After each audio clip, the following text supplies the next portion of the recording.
19 বা এসএসসির গ্রামারে সবচেয়ে বেশি ভুল কোথায় হয় জানো? Right form of ভার্বসে।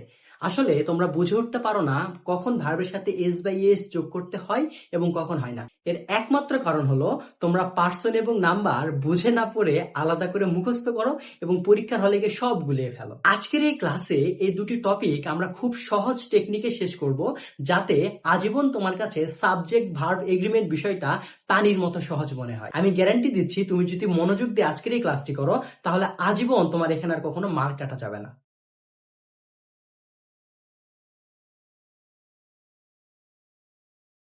শুরুতেই আমরা আলোচনা করব নাম্বার নিয়ে। নাম্বার কাকে বলে? যা দ্বারা কোনো ব্যক্তি, বস্তু বা প্রাণীর সংখ্যা বোঝায়। সংখ্যাকে ইংরেজিতে আমরা প্রকাশ করি কোয়ান্টিটি দ্বারা, তাকে কি বলা হয়? নাম্বার।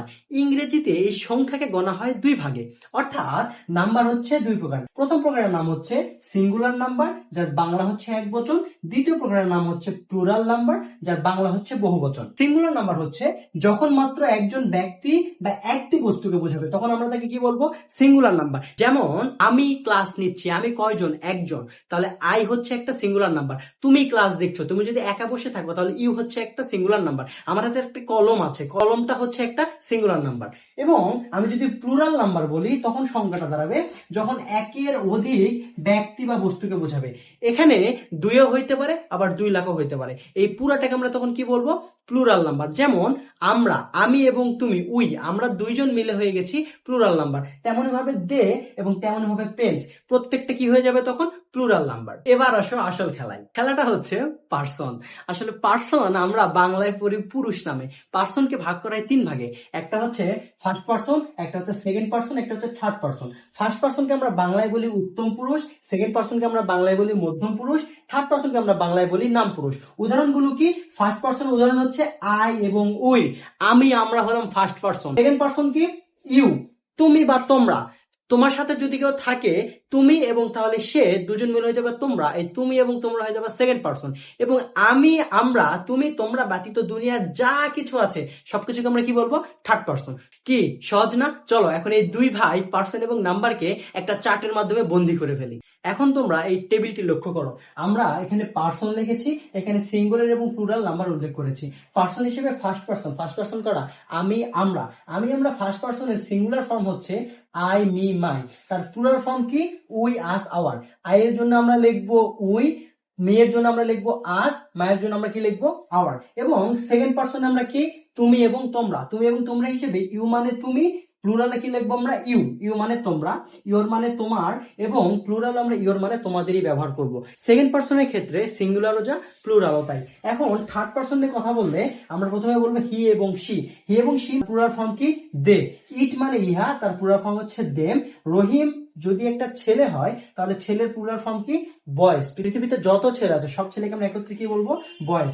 বুক মানে যেহেতু বই বোঝানো হয়, এই সব বইকে একত্রে আমরা কি বলতে পারি? বুকস। এখন তাহলে থার্ড পার্সনের ক্ষেত্রে কি বলতে পারি? আমি এবং তুমি বাদে বাকি যা কিছু হচ্ছে সবকিছুই হচ্ছে থার্ড পার্সন। এই ছকটা তোমরা ভালোভাবে মাথায় রাখবে। সবার আগে ছকে তোমরা একটা স্ক্রিনশট নিয়ে নাও এবং এটা যদি মাথায় ঢুকে রেখে পরীক্ষার হলে যাও তাহলে দেখবে কখনো আর তোমাদের নাম্বার এবং পার্সনের ক্ষেত্রে কোনো ভুল হচ্ছে না। এখন আমরা আলোচনা করব তার গোল্ডেন রুল নিয়ে। গোল্ডেন রুলটা কি? যদি প্রেজেন্ট ইনডিফিনিট টেন্সের subject third person singular number হয় তাহলে ভার্বের সাথে আমরা কি যোগ করব? এস বাই এস যোগ করব। কিন্তু সাবজেক্ট যদি প্লুরাল বা অন্য কোনো পার্সন হয়, অর্থাৎ ফার্স্ট পার্সন অথবা সেকেন্ড পার্সন হয়, তাহলে ভার্বের সাথে এস বা এস যোগ না হয় ভার্বের ভি1 হবে। ভি1 বলতে কি বোঝানো হয়েছে? ভার্বের বেস ফর্ম। তোমরা এবার আমার পিছনে যাও, উদাহরণটি লক্ষ্য করো। এক নম্বর আমরা বলেছি হি ইটস রাইস। খেয়াল করে দেখো, হি হচ্ছে থার্ড পার্সন সিঙ্গুলার নাম্বার, এই জন্য আমরা ভার্বের সাথে কি যোগ করেছি? এস বা এস। এবং 2 নাম্বারটা লক্ষ্য করো, আমরা এখানে বলেছি দে প্লে ফুটবল।